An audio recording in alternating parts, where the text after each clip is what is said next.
बांग्लादेश की मौजूदा स्थिति किसी बुरे सपने से कम नहीं है। देश की राजनीति में इंस्टेबिलिटी के बीच अब आर्थिक संकट का बादल भी गहरा चुका है। खासकर मोहम्मद यूनुस, जो बांग्लादेश की अंतरिम सरकार के नेता हैं, उनके नेतृत्व में देश की स्थिति और खराब होती जा रही है। यूनुस ने भारत के साथ टकराव की राह चुनी थी, लेकिन अब उन्हें भारी कीमत चुकानी पड़ रही है। बांग्लादेश की सबसे बड़ी और महत्वपूर्ण टेक्सटाइल इंडस्ट्री, जो देश के आर्थिक ढांचे की रीढ़ मानी जाती है, बुरी तरह अफेक्टेड हो रही है। हाल ही में टेक्सटाइल इंडस्ट्री में वर्किंग हजारों गारमेंट वर्कर्स ने सरकार के खिलाफ बड़े पैमाने पर विरोध प्रदर्शन शुरू कर दिए हैं। ये प्रदर्शन इतना गंभीर हो चुका है कि कई जगहों पर हिंसा भड़क उठी है, जिसमें कई लोग घायल हुए हैं और कुछ की मौत भी हो गई है। रिपोर्ट्स के अनुसार बांग्लादेश में करीब 700 से 1000 फैक्ट्रियों को बंद करना पड़ा है, जिसके कारण लाखों मजदूर बेरोजगार हो चुके हैं। मजदूरों की सैलरी नहीं मिल रही है और उनके पास अब खाने पीने के साधन भी खत्म हो चुके हैं। यह विरोध प्रदर्शन ढाका के प्रमुख औद्योगिक इलाके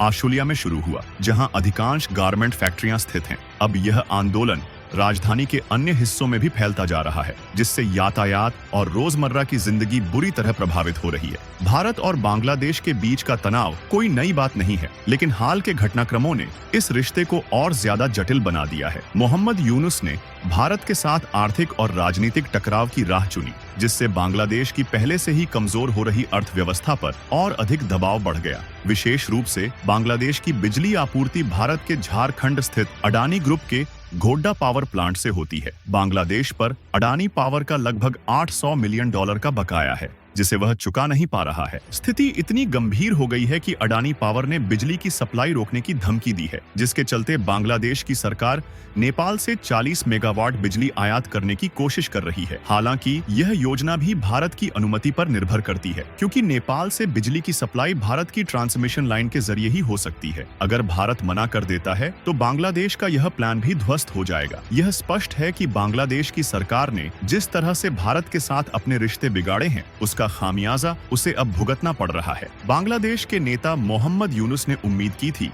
कि चीन और पाकिस्तान उनकी मदद करेंगे। चीन ने पहले बांग्लादेश को आर्थिक सहायता का वादा किया था और कुछ हद तक मदद भी की थी, लेकिन मौजूदा संकट में चीन भी बांग्लादेश की मदद करने से पीछे हट चुका है। पाकिस्तान ने भी बांग्लादेश को गोला बारूद सप्लाई करने की बात कही थी, ताकि वह भारत के खिलाफ सैन्य तैयारियां कर सके, लेकिन पाकिस्तान, जो खुद आर्थिक संकट से गुजर रहा है, अपने वादों पर खरा नहीं उतर पाया है। बांग्लादेश में जारी संकट के बीच भारत के टेक्सटाइल उद्योग के लिए नए अवसर पैदा हो गए हैं। बांग्लादेश की टेक्सटाइल इंडस्ट्री की गिरावट के कारण कई अंतर्राष्ट्रीय कंपनियों ने अब अपने ऑर्डर भारत की तरफ शिफ्ट कर दिए हैं। इससे भारत की टेक्सटाइल इंडस्ट्री को बड़ा फायदा हो रहा है, खासकर तब जब भारत खुद कपास का बड़ा निर्यातक है। बांग्लादेश, जो पहले दुनिया का प्रमुख टेक्सटाइल एक्सपोर्टर था, अब अपनी फैक्ट्रियों के बंद होने और कामगारों के विद्रोह के कारण इस स्थिति से बाहर नहीं निकल पा रहा है। इसका सीधा फायदा भारत को मिल रहा है और भारत के एक्सपोर्टर्स को अब वैश्विक ऑर्डर मिलने लगे हैं। मौजूदा संकट को देखते हुए यह साफ है कि बांग्लादेश की स्थिति